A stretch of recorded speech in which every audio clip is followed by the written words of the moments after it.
and roll on over. Ooh.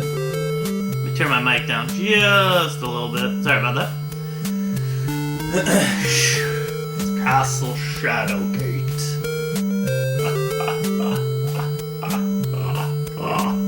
Yo, Steel Eye, thank you so much for gifting us RGLer and RGL community 5 fans. Or 5 subs. Thank you. Really appreciate that, Steel Eye. Get those retro wins in there. Yeah, buddy. 5 new fans. Only fans. Jesus, man.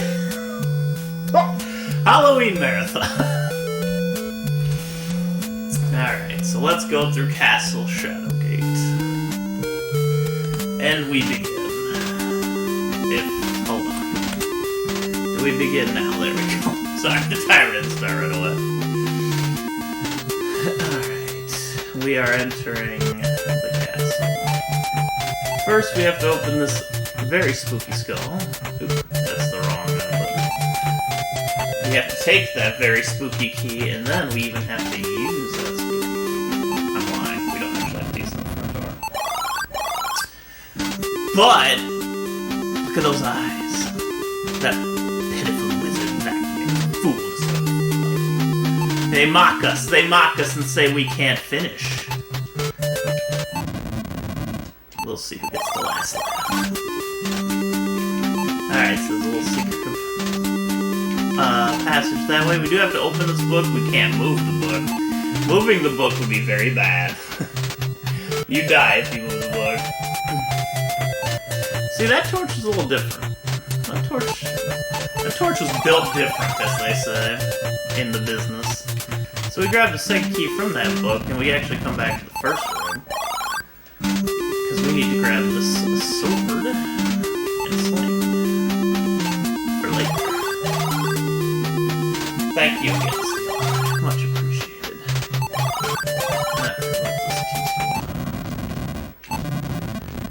Need to open all these doors. The one thing that's nice about the shortcuts in this one is you can open all doors just by touching them and move anywhere without having to, like, highlight the move button, which is the other two you need to do. No? Wait, no, I don't want to open the rock. I want to take the rock. Alright. There's a little hidden passageway back here. We take our fist and hit this little weird rock shape here. Pow! Find a bag just sitting behind it. We check out this dye bag and open it up. Alright. Let's take all these gems. We're going to need them all. And then we are out of this way. We're out of this way for a moment. Got some stuff back there in the cave that we need to use. So now, right now we're going to use the stone on the sling. And then that brings the white gem to this menu, so I can just use the white gem here, which spawns an orb. Sphere. I'm going to grab the torch in this room as well. If you see the torch in the top left of the right menu burning, that's actually your time limit. If that runs out, you die. Now look at this situation. We got here an axe, we got a shield, and we got a spear, right? Grab the shield first. Seems like a smart call. Boom! Fire coming down the hallway. Close one. We raised it just in time. Alright, we may need future weapons, so let's go grab the spear. Oh my god, it does it again. So let's go grab this axe right here. Clearly, it's an axe. The hammer is in hand. I'm not getting over that, and I never will get over that.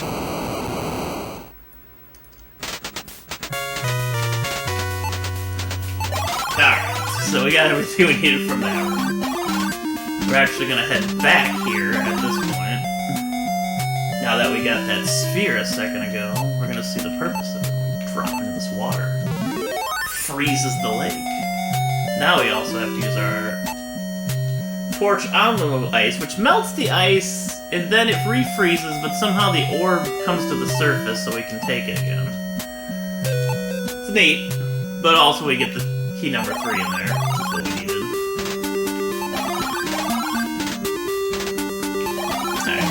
this secret passage. We're going to take this arrow. And we're going to use this, because that's not your normal torch, you see. That's a lever. Alright, split pathway. Keep that in mind for later. Alright, you hear the music change? That means we're in trouble. Look at our torch in the top left of the right menu now. It's really low. Alright, so what we basically need to do here is use this torch, which is going to light another torch, so we're okay.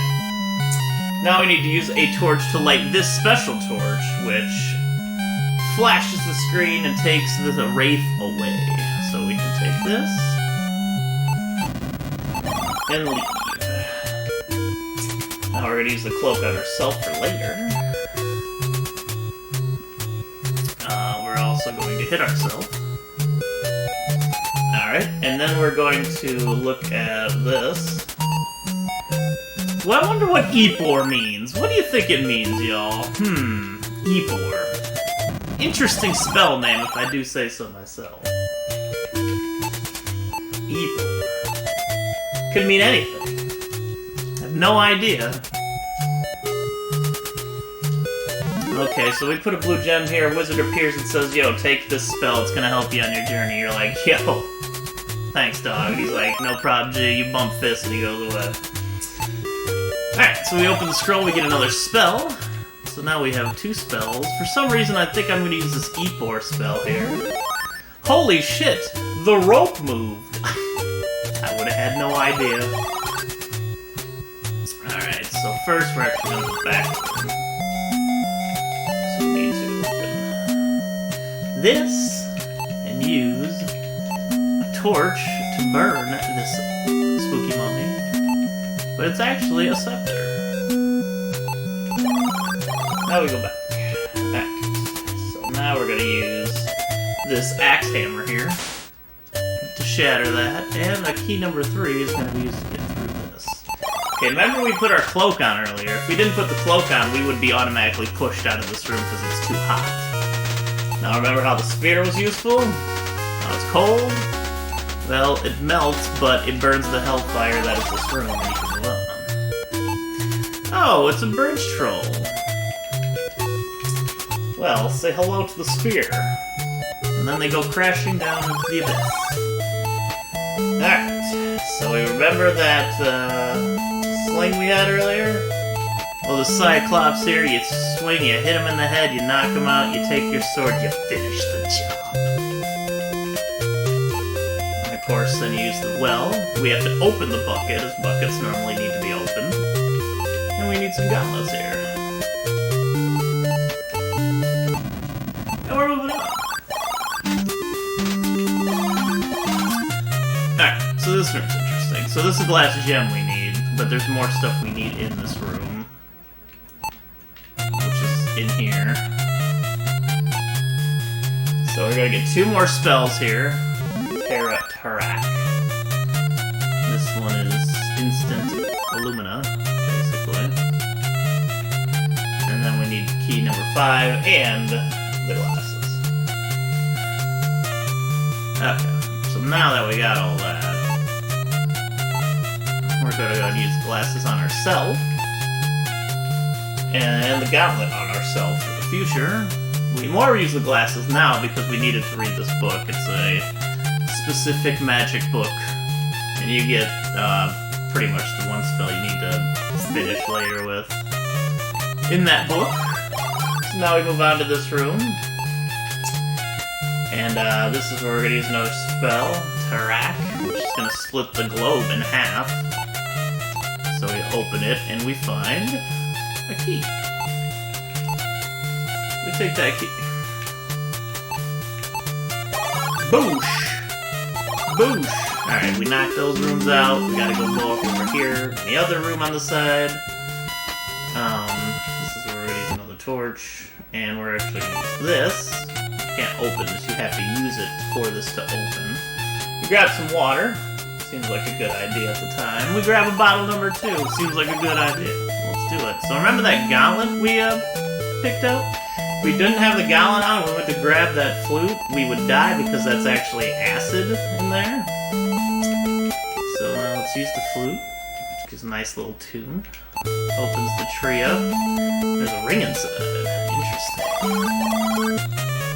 More stuff. Now let's us move forward. Alright, so we're gonna use this torch here. And that's gonna burn the rug, which gives us a key number 4. Now we have, I think, yeah, that's all the keys at this point. So good. Not key number 4 there, but we're not finished yet. Key number 5 there, and key number 6 here. There we go. Oh, I forgot something, didn't I? Oh, shoot. Alright, looks like I'm going back. Well, if we're going back, I forgot one thing in one room. Shoot. That's okay, it doesn't screw anything up. Yeah. Just means I need more torches to finish. What I needed to do earlier was take this. The broom doesn't have any standard use, but there are some... Yeah. You use the Humana spell, which just pushes you past the troll now. Because I come back with the spear. That was supposed to happen later, but I screwed up the order thing. I screwed up going wrong there. But... Happy Halloween indeed. Oh my goodness, I'm just going all the wrong ways right now. I'm excited for Halloween. Okay, now we go this way. Okay. So basically what happens if you talk to it, it gives you a riddle. But, if you just give it the broom immediately, it says you're correct. Also take note of this on the side of the staircase here. That's important for later. Alright, so we're gonna take this. Open this, which gives us another item here, which is the rod. We got the star on the rod, which we're going to use fairly quickly here. Oh look, a fair maiden. We must rescue her by plunging an arrow into her heart.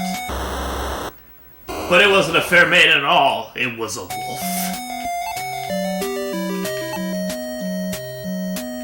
They lied to us. Now we got all that. We go back to where we use key number 6. We get a little horn on the... Oh! That's right, a hellhound shows up, but you gotta deal. Remember that water? Well, it's holy water. Get holy water and hellhound and go back to hell. Alright, so the hellhound's dead. Gonna take this horn. Now the hellhound's dead. Alright, so now we got a wyvern here, and that star we got in the other room, we're just gonna launch it straight at the wyvern's face. Whoosh! And the wyvern is dead, and we take the talisman. We need the talisman for very, very later. We're gonna start, I'm actually gonna take these torches here too, just for safety. And I'm gonna use one right now while we're here. Because, you know why? Because Shadowgate has amazing music, and it needs to be heard. The music in this game is phenomenal. I haven't mentioned it yet, but it's so good. So we use the rod here that we just got in that other room. So a magical fork comes out of the ground and grants us a giant straw of truth. Thank you, fork. And we're gonna go over here. Open the bag. It's important that we don't touch the right side of this because it will fall off. And then that's it. You die. Alright. So we take a big coin and a gold coin. We could... I contemplated taking a gold coin there for safety purposes, but I'll pass. We do have to go back again. This is where we're supposed to backtrack the first time. So after we get the wand,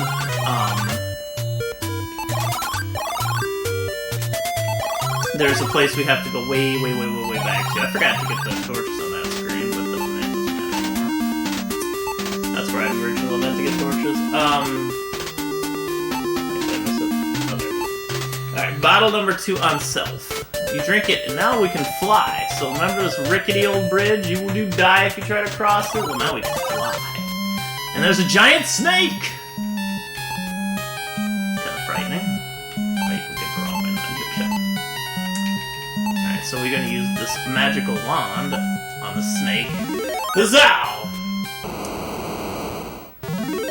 We turn it into the wonderful staff here that we're already going to use this blade here to connect with it. We have to use 2 other parts to put on the staff, and that just shortcuts it into putting it on the staff already. So don't worry about it. Alright, so now we can't fly anymore, but we do have a staff. And now we gotta make our way all the way back. Again. This is the worst segment in this run because it's just a lot of backtracking.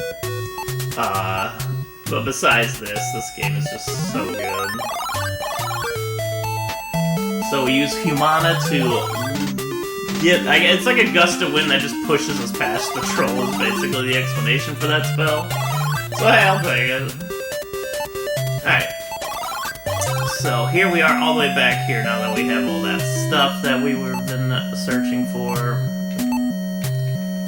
And now we need to put a scepter in the king's hand, which reveals this little slot here. Remember the ring we got from the tree? Let's use a key instead. Let's put it in this little hole over here, and then we get a secret passageway. We get more amazing music. God, okay, so we're gonna do a little preemptive planning here. Those gargoyle statues will kill you unless you use the Illumina spell. But the Illumina spell doesn't last forever, which is this is another thing that will kill you, but we're going to use the Motari spell here to get rid of it. Yeah, it gives us a way across. But you can do that basically and stack those spells in that order to save time. So remember the stairs earlier? They had a certain pattern on them? Well, the pattern was to open this, which gets you this lovely little orb here. And as soon as you grab it, cylinder closes, and this is, of course, used to staff as well. Now we've completed the staff, and we have to take the staff to the end. We're actually getting very close to the end of this one. So let's open the well. Oh, perfect timing, actually. Because if we're going to use something, we can use another torch here. We're set on torches now. We're almost at the end. We have to use a big coin in this well. And then we have to move down there. You can't actually click on the well for some reason to go down there. It's a like, weird thing, but we need to summon the ferryman here and use that gold coin we got earlier. And the ferryman will take us to the end. Now we use the talisman. Booyah. And now we use the talisman, we go to use the horn. If you're using the wrong one, of course you die, but we figured it out. It opens the door. And we enter the final room. It's the wizard. It's the evil wizard who mocked us not 17 minutes ago.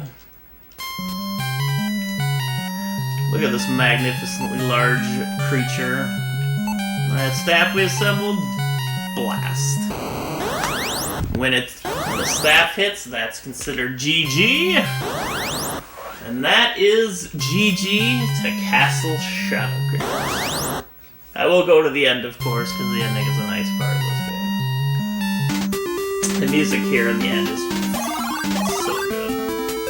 The music in this game, I will never say enough about. It is so good. And that is defeating the evil wizard in Castle Shadowgate. Probably my favorite themed, not my favorite speedrun, but my definitely favorite themed and most fun to play point-and-click NES game, in my opinion. The music is amazing. The atmosphere is awesome. I love this game.